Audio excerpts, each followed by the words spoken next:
Hello friends, welcome back to my channel Adam's cafe. ഇന്ന് നമ്മൾ ചെയ്യുന്നത് ചോറിൻ്റെ കൂടെയൊക്കെ പറ്റിയ ഒരു സൈഡ് ഡിഷാണ് കോളിഫ്ലവർ മുട്ടക്കറി. വളരെ എളുപ്പമാണ് ഇതുണ്ടാക്കാൻ. അപ്പോൾ നമുക്ക് നേരെ വീഡിയോയിലോട്ട് പോകാം. എങ്ങനെയാണ് ടേസ്റ്റി ആയിട്ടുള്ള ഈ ഒരു കോളിഫ്ലവർ മുട്ടക്കറി തയ്യാറാക്കുന്നത് നോക്കാം.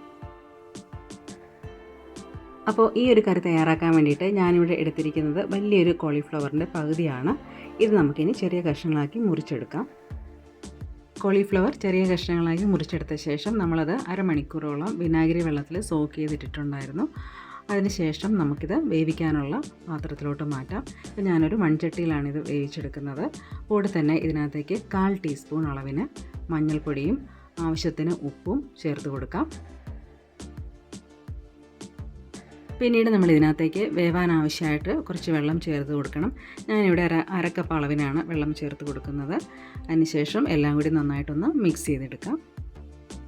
ഇനി നമുക്ക് ഫ്ലെയിം ഓണാക്കാം. അപ്പോൾ ആദ്യം കുറച്ച് സമയം തിളച്ച് വരുന്നവരെ നമുക്കിത് ഹൈ ഫ്ലെയിമിൽ വയ്ക്കാം.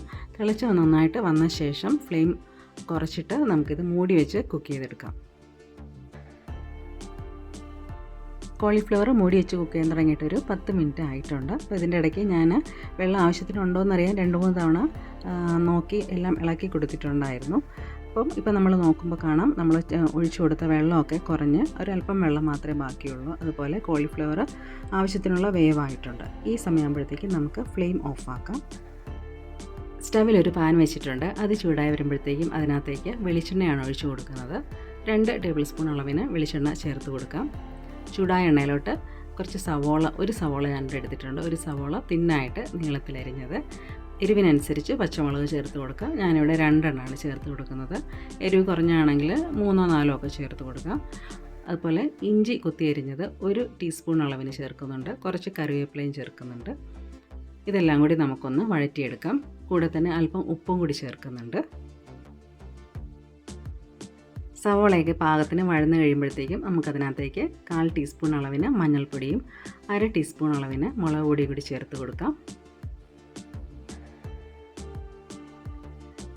സവോളയൊക്കെ നന്നായിട്ട് മസാലയിൽ മിക്സ് ചെയ്തെടുത്തിട്ടുണ്ട്. അതിനുശേഷം നമ്മൾ ഇതിനകത്തേക്ക് ചേർക്കുന്നത് നേരത്തെ വേവിച്ച് മാറ്റി വെച്ചിരുന്ന ആ ഒരു കോളിഫ്ലവറാണ്.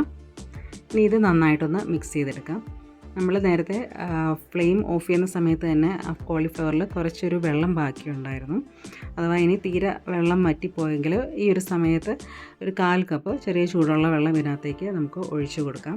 അപ്പോൾ വെള്ളം ഒഴിച്ചു കൊടുക്കുമ്പോഴായിരിക്കും ആ ഒരു മസാലയൊക്കെ കോളിഫ്ലവറിലോട്ട് നന്നായിട്ടൊന്ന് പിടിച്ച് കിട്ടുന്നത്. ഇനി നമുക്ക് ഇത് ലോ ഫ്ലെയിമിൽ വെച്ചൊന്ന് ഡ്രൈ ആക്കിയെടുക്കാം. ഇപ്പോൾ മസാലയൊക്കെ കോളിഫ്ലവറിലോട്ട് നന്നായിട്ടായിട്ടുണ്ട്. അതുപോലെ കൂടുതലായിട്ടുണ്ടായിരുന്ന വെള്ളമൊക്കെ വറ്റി വന്നിട്ടുണ്ട്. ഇനി നമുക്ക് ഇതിനകത്തേക്ക് ചേർത്ത് കൊടുക്കാനുള്ളത് 2 കോഴിമുട്ടയാണ്. കോഴിമുട്ട നമുക്ക് ഈ ഒരു കോളിഫ്ലവറിൽ നന്നായിട്ട് ആവുന്ന രീതിയിലൊന്ന് മിക്സ് ചെയ്തെടുക്കാം. ഇപ്പം 2-3 മിനിറ്റ് കൊണ്ട് തന്നെ ആ ഒരു കോഴിമുട്ട ഒക്കെ ഡ്രൈ ആയി വന്നിട്ടുണ്ട്. ഇനി നമുക്കിത് ഫ്ലെയിം ഓഫ് ചെയ്യാം. അവസാനമായിട്ട് നമ്മളിതിനകത്തേക്ക് ഒരു 1/2 ടീസ്പൂൺ അല്ലെങ്കിൽ 3/4 ടീസ്പൂൺ അളവിന് കുരുമുളക് പൊടി കൂടി ചേർത്ത് കൊടുക്കാം. അപ്പോൾ എരിവിനായിട്ട് നമ്മളിതിനകത്ത് കൂടുതലായിട്ട് ഉപയോഗിക്കുന്നത് കുരുമുളക് പൊടിയും പച്ചമുളകുമാണ്. അങ്ങനെ നല്ല ടേസ്റ്റി ആയിട്ടുള്ള കോളിഫ്ലവർ മുട്ടക്കറി ഇവിടെ റെഡി ആയിട്ടുണ്ട്.